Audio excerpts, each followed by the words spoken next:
अस्सलामु अलैकुम नाज़रीन कराम, नई वीडियो में आपको खुश आमदीद कहते हैं। वफाकी आइनी अदालत का आज पहला दिन था। 27वीं तरमीम करके जो जस्टिस अमीनुद्दीन खान को एक्सटेंशन भी दी गई और नई अदालत बनाई गई। एक तो खबर यह है, आपको बताना है कि किस तरह दर बदर धक्के खा रही है अमीनुद्दीन खान की अदालत, और आज क्योंकि पहला दिन था तो आज क्या कुछ हुआ। दूसरे नंबर पे अब अगला मंसूबा क्या है। 27वीं तरमीम से तो ताकतवर और सारे कानूनदान अब फ्री हो गए हैं। अब अगला मंसूबा क्या है, पाकिस्तान के अंदर मज़ीद क्या तबाही की नई मिसालें कायम होने जा रही हैं। सुहेल वड़ैच की जानिब से क्या दावे किए गए हैं, इस हवाले से बात करनी है। फिर पाकिस्तान के दो बहादुर जज, दिलेर जज, उनकी किस तरह से वापसी हुई है। ख़ास तौर पर एक जज जिनके इस्तीफ़े की खबर भी चल गई, आज वो कमरा अदालत में मौजूद थे, केसेस की समाअत भी की। मोहसिन अख्तर कियानी की जानिब से आज क्या रिमार्क्स दिए गए, इस हवाले से भी हमने बात करनी है। दीगर भी अहम खबरें हैं, तो आपसे गुजारिश है कि इस यूट्यूब चैनल को ज़रूर सब्सक्राइब करें, वीडियो को लाइक करें, शेयर करें और अपनी राय का इजहार ज़रूर करें।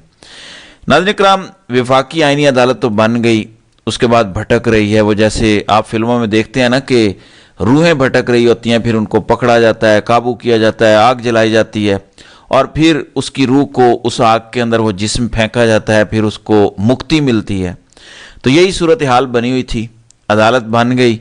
अमीनुद्दीन खान जो सुप्रीम कोर्ट में बैठा करते थे, बताया गया कि वो वफाकी शरई अदालत में बैठेंगे। वफाकी शरई अदालत वालों ने कहा कि भाग जाओ, हमने कोई अदालत अमीनुद्दीन खान के लिए तो नहीं बनाई, यहाँ पे कोई जगह नहीं है। फिर उन्होंने कहा कि ठीक है, हमारे पास दीगर जगह हैं, इनको इस्लामाबाद हाई कोर्ट ले जाते हैं। Islamabad high court lower court है, यानी उसकी निस्बत सुप्रीम कोर्ट की निस्बत छोटी अदालत है। और अब जो नई अदालत बनी है वो सुप्रीम कोर्ट से भी बड़ी अदालत है, लेकिन बजाय इसके कि वो अपने से छोटी अदालत सुप्रीम कोर्ट में जाते, बल्कि उससे भी छोटी अदालत इस्लामाबाद पहुंच गए। वहाँ पर हलफ भी हुए। आज भी दो जजेस, जस्टिस रोज़ी खान और जो साबिक निगरान वज़ीर आला थे KPK के, उनका हलफ हुआ इस्लामाबाद हाई कोर्ट के अंदर।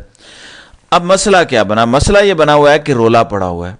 एड़ी चोटी का जोर लगाया अमीनुद्दीन खान ने कि मुझे कमरा अदालत नंबर 1 मिल जाए, वो जिसके अंदर जालियां लगी हुई हैं, गुंबद लगे हुए हैं, मैंने वहाँ पर बैठना है। चले, मैं एक बड़ा जज हूँ, महान जज हूँ, मेरा बड़ा ओहदा है। अगर मुझे इस्लामाबाद हाई कोर्ट के अंदर लाया ही गया है, वो जैसे घर के बुजुर्ग होते हैं ना, जगह नहीं मिल रही होती तो कहते हैं कि छत के ऊपर जो ममटी है, वो जो स्टोर रूम है, उधर बाबा जी की मंजी लगा दें। तो अमीनुद्दीन खान के साथ यही हो रहा है।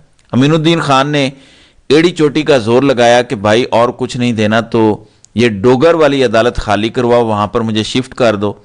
चलें, कोई थोड़ी बहुत हो कि हाई कोर्ट का कमरा अदालत पाकिस्तान की सबसे बड़ी अदालत को मिला है, थोड़ी सी इज्जत बात जाए। डोगर ने कहा कि तुम हो कौन? अगर तुम्हारा ताल्लुक मुल्तान से है तो मेरा ताल्लुक कौन सा बलोचिस्तान से है? मैं भी मुल्तान से हूँ। वो कहते हैं ना, मैं भी मंसूर हूँ, कह दो अखियार से। तो डोगर ने कहा कि मैं भी मुल्तान से हूँ। फिर इस तरह तो नहीं होता ना, मेरी भी बड़ी खिदमात हैं, हम दोनों एक ही बिरादरी से ताल्लुक़ रखते हैं, तो चलो भागो। अब डोगर ने कमरा अदालत नहीं दिया। मोहसिन अख्तर कियानी के कमरे पर कब्जा किया गया और वहाँ पर भी पेज से लिखी हुई तख्ती लगाई गई, जो आर्जी प्रिंट होता है वो लगाया गया। और वहाँ पर आज अमीनुद्दीन खान ने समाअत की। तो अंदाज़ा कर लें कि आमिर फारूक जो कमरा अदालत नंबर 1 में बैठा करते थे, इस्लामाबाद हाई कोर्ट के चीफ जस्टिस थे, अब उनकी इतनी तरक्की हुई है कि उसी अदालत के अदालत नंबर 3 के अंदर उनकी अदालत तीसरे फ्लोर पर कायम की गई है। और वो इस्लामाबाद हाई कोर्ट, जिसका कोई एतबार नहीं कि लिफ्ट कब ख़राब हो जाए और उसके अंदर छत पर कब आमिर फारूक फंसे हों। लिहाजा इस तरह की इस वक्त सिचुएशन बनी हुई है। जल्दबाजी के अंदर जो सब किया गया, लेकिन यह मामला यहाँ पर रुकने वाला नहीं है। अब सुहेल वड़ैच ने एक कॉलम लिखा। ये नहीं कि सुहेल वड़ैच कोई बड़ा सहाफ़ी है या वो बड़े इंकशाफात करता है। ज़ाहिर है जो उनको फीड किया जाता है, ये अंसार अब्बासी, मुनीब फारूक, सुहेल वड़ैच जैसे जो लोग हैं, एक ही यूनिवर्सिटी के तालिब इल्म हैं। तो आज सुहेल वड़ैच ने अपने मजमून में लिखा, कहते हैं चीन की तरक्की और सऊदी अरब की हैरतनाक तेज़ तब्दीलियाँ नए निज़ाम का मॉडल बन रही हैं। यानी अब पाकिस्तान चाइना की तर्ज पर चलेगा। यानी अगर आज़ादी इजहार राय, बोलने की आज़ादी, सहाफ़त अगर आड़े आई तो बताया गया कि उसको कुचल दिया जाएगा, उसकी परवाह नहीं की जाएगी। मीडिया, सोशल मीडिया, हर चीज़ को बंद किया जाएगा चाइना के मॉडल पर और तरक्की की तरफ बस देखा जाएगा।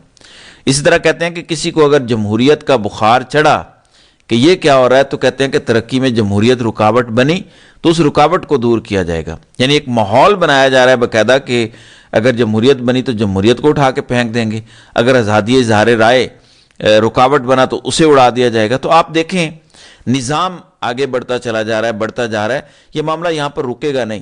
28ویں ترمیم، 29ویں، 30ویں ترامیم ہوتی چلی جائیں گی، اور جو وکلاء کا مشکوک کردار ہے، کالا کردار، ایک تو کالا کوٹ پہنتے ہیں نا، بڑا فخر کرتے ہیں وکلاء کہ کالا کوٹ کالی ٹائی، لیکن وکلاء جس طرح سے کمپرومائزڈ ہوئے، ضمیر کی قیمت ایک پلاٹ بن گیا، اور وہ بھی پتہ نہیں کس کو ملنا ہے کس کو نہیں ملنا۔ تو اب حالات اور برے ہوتے چلے جائیں گے، اور برے ہوتے جا رہے ہیں۔ جیسے سردار اعجاز اسحاق کے استعفے کی خبر پرسوں چلی کہ انہوں نے استعفیٰ دے دیا، اگرچہ پاسبلٹیز تھیں کہ وہ استعفیٰ دے سکتے ہیں، ہو سکتا ہے آئندہ آنے والے دنوں میں وہ استعفیٰ دے بھی دیں، لیکن آج جیسے سردار بابر ستار اور جیسے سردار اعجاز اسحاق اپنی عدالتوں میں گئے اور انہوں نے مقدمات کی سماعت بھی کی، جیسے محسن اختر کیانی کے سامنے بھی ایک کیس تھا میڈیکل گراؤنڈز پر ضمانت کا، اس کے اندر انہوں نے بڑے دلچسپ ریمارکس دیے۔ انہوں نے کہا کہ آج کا فیشن بن گیا ہے، ایک نیا ٹرینڈ ہے، جو شخص جیل جاتا ہے وہ اور لمبے عرصے کی اسے سزا ہوتی ہے، پھر وہ میڈیکل گراؤنڈز پر ضمانت لے لیتا ہے، جب اس کو ضمانت مل جاتی ہے تو پھر وہ پوری دنیا کی سیریں کر رہا ہوتا ہے، گھوم رہا ہوتا ہے۔ تو نواز شریف کی طرف ان کا اشارہ تھا کہ جیل میں جا کے بیمار بن جاتے ہیں، پلیٹلیٹس گر جاتے ہیں، اور جب ان کو ضمانت مل جاتی ہے تو اس کے بعد وہ پوری دنیا کے چکر لگا رہے ہوتے ہیں اور وہاں بیٹھ کے پیزے کھا رہے ہوتے ہیں۔ بہرحال آج وفاقی آئینی عدالت کا پہلا دن اور پہلا کیس تھا، اس میں وکلاء پیش نہیں ہوئے، اور وکلاء کی عدم پیشی پر کیس آگے نہیں بڑھ سکا۔ کچھ لاہور ہائی کورٹ سے بھی اسی طرح کی خبریں آئی ہیں کہ عمران خان کا کوئی کیس تھا اور وکلاء پیش نہیں ہوئے، یعنی یہ تماشا لگا ہوا ہے۔ چند دن پہلے بھی آپ کو خبر دی تھی، خان کا ایک کیس تھا تمام کیسز کو یکجا کرنے والا، اور انتظار حسین پنجوتھا اینڈ کمپنی پیش ہی نہیں ہوئے۔ آج بھی یہی صورتحال ہے۔ دوسری طرف آج پیپلز پارٹی کو انعام دیا جا رہا ہے، ظاہر ہے 27ویں ترمیم اچھے بچوں کی طرح پیپلز پارٹی نے کروائی، دونوں ہاتھوں سے بوٹ صاف کرنے والے۔ کوشش ہے کہ شہباز شریف کو بھی پیچھے چھوڑا جائے اس سارے مقابلے کے اندر، لہٰذا آج پیپلز پارٹی کو بھی کشمیر سے انعام مل جائے گا، اور ان کا عدم اعتماد کے بعد وزیر اعظم آ جائے گا۔ ایک تو یہ صورتحال ہے۔ دوسری طرف لاہور ہائی کورٹ کے جسٹس چودھری محمد اقبال نے 27ویں ترمیم کے خلاف دائر درخواستوں پر سماعت سے معذرت کر لیا۔ یہ تو حال ہے، ویسے بھی 27ویں ترمیم کوئی لاہور ہائی کورٹ نے اڑا دینی تھی، لیکن ججز کی اتنی بھی جرت نہیں ہو رہی کہ کمرہ عدالت میں بیٹھ کے اس کیس کو کم از کم سن ہی لیں۔ تو یہ ججوں کا حال ہے، یعنی بزدل جج، بزدل وکیل، بزدل پورا معاشرہ، بزدل پوری قوم، اور ساتھ میڈیا کے بھی یہی حال ہے۔ ایک خاتون کی عزت کی دھجیاں اڑیں، بشرا بی بی، ویسے تو پورے ملک کی عزت کی دھجیاں اڑی ہوئی ہیں اور اڑ رہی ہیں۔ شاہ زیب خان زادہ پر ان پر کوئی بات نہیں کرتا، ان کی مذمت ہی نہیں ہوتی۔ عمران خان کی بہن کو انڈے مارے گئے، اس کی مذمت کسی نے نہیں کی۔ شاہ زیب خان زادہ سے کسی نے موبائل پر سوال پوچھ لیا تو سارے لگے ہیں مذمت، یہ ہراسمنٹ ہے، یہ ہراسمنٹ ہو گئی ہے۔ ٹھیک ہے، ایسا نہیں ہونا چاہیے، کوئی جب اپنی فیملی کے ساتھ ہو تو اس کو ٹیز نہیں کرنا چاہیے، لیکن آپ سارا دن بے شرمی کرو اور آپ سے کوئی سوال پوچھ لے تو ہراسمنٹ ہو گئی، جبکہ آپ سارا دن بیٹھ کے پگڑیاں اچھالو اور ہراسمنٹ کرو، اور عدت جیسے کیسوں پر آپ خاور مانیکا جیسے غلیظ کرداروں کے انٹرویوز کرو، اور اپنی دفعہ شور مچا دو کہ ہراسمنٹ ہو گئی۔ آپ اتنے چننے کا کہ ہو، آپ کی ہراسمنٹ ہو جاتی ہے۔ وہ بول فلم کا ایک ڈائلاگ ہے نا کہ اگر کھلا نہیں سکتے تو پیدا کیوں کرتے ہو؟ او بھائی، اگر برداشت نہیں کر سکتے تو پھر بکواسیات کیوں کرتے ہو؟ بہرحال اقبال سنگھیڑا، مبینہ فرنٹ مین خواجہ آصف کے، وہ پکڑے گئے، اربوں کی کرپشن تھی۔ آج کیا ہوا؟ خبر ہے کہ کرپشن کے الزام پر لاہور میں گرفتار اقبال سنگھیڑا اینٹی کرپشن عدالت راولپنڈی میں پیشی کے بعد لاہور واپس جاتے ہوئے موٹر وے چکری ریسٹ ایریا میں پولیس حراست سے فرار۔ اب یہ نہیں ہو سکتا، پاسبل ہی نہیں ہے، امپاسبل ہے کوئی بندہ اس طرح فرار ہو جائے۔ تو کہتے ہیں غفلت کے مرتکب پولیس اہلکاروں کے خلاف مقدمے کے مطابق ملزم کو اس کے بھائی 6 ساتھیوں سمیت گاڑی سے اٹھا کر لے گئے۔ ایسا نہیں ہوتا، کوئی پاکستان میں اتنا طاقتور نہیں ہے کہ پولیس سے اپنے بندے چھڑا کر لے جائے۔ کچے کے ڈاکو بھی اس طرح نہیں کر سکتے۔ تو چھڑوایا گیا، چھوڑ دیا گیا، اور اب کہا جا رہا ہے کہ اقبال سنگھیڑا بھاگ گیا۔ تو یہ تو اس ملک کے اندر تماشا ہے۔ پھر مفتی طارق مسعود ٹک ٹاک، یوٹیوب پر کافی فیمس ہیں، ایکٹیو ہیں۔ انہوں نے اپنا رد عمل دیا، یعنی جو ان کی ڈومین تھی، یہ نہیں کہ کسی کی ڈومین میں گھس کر۔